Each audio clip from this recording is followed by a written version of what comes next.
Okay, now we're going to take a look at a tool called product position. It's an inventory availability tool, and it's used by sales, purchasing, as well as people in logistics. So there's a couple different ways you can get to it. For most people, it does appear in their quick task menu.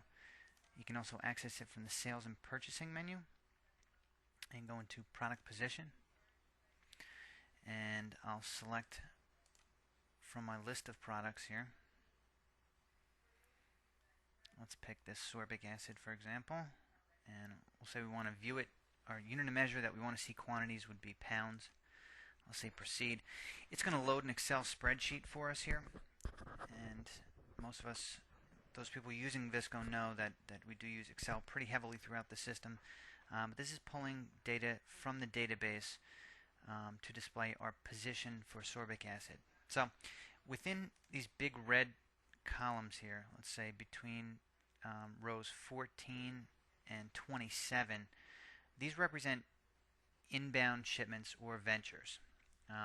This would be the vendor that it's come from, the specific venture numbers, and by the way, if you hover over these ventures, you can get additional details about the venture. Like in this case, it says that, you know, the status of it, the quantity, how much of it's been final matched, and so on. This would be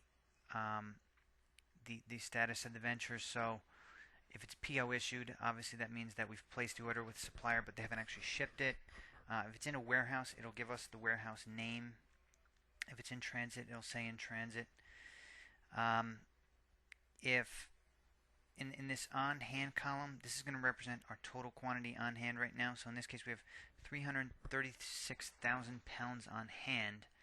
We have 4 shipments which are past due, meaning they should be in by now based on our ETA, but they're not. And we have another 5 shipments due in at some point in August, and that's our inbound picture. Now down below, there's an outbound picture, meaning what we have committed to customers based on actual sales orders. This would be the customer, the status of the shipment or the release, and this will tell us whether it's SO issued, final matched, meaning we've allocated it to someone, released to logistics, meaning we've indicated that it's ready to ship. So in this case, we have 5 or so releases that are past due. It's actually 6 that are past due, meaning that the customers expected it to be delivered already based on the delivery date, but we haven't actually shipped it yet.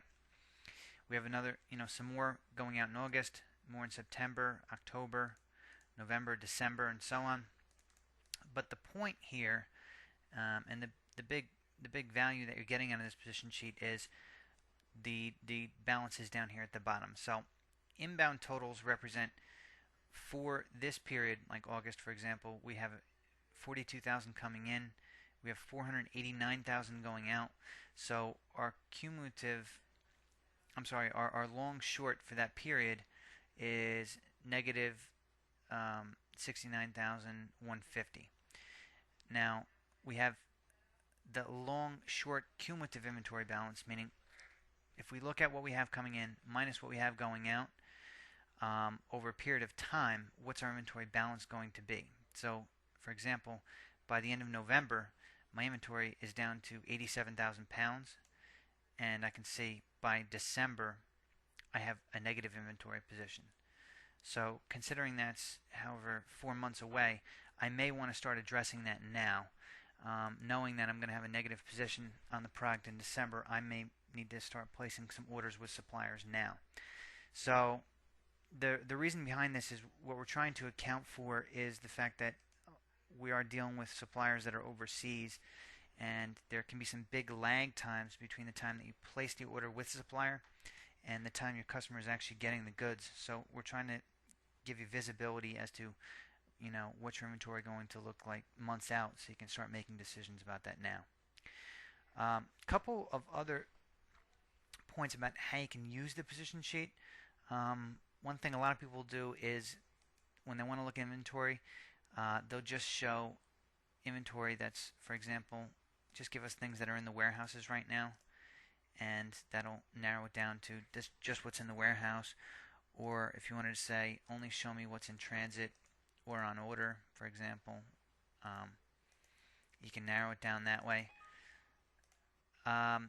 Another thing you can do, let me show all here again, is in looking at inventory, if you wanted to say exclude those things which are final matched, meaning when I want to look at my inventory numbers, if I've already allocated the inventory to someone, don't show it to me, or don't include that inventory in my totals, and that will eliminate those inventory values.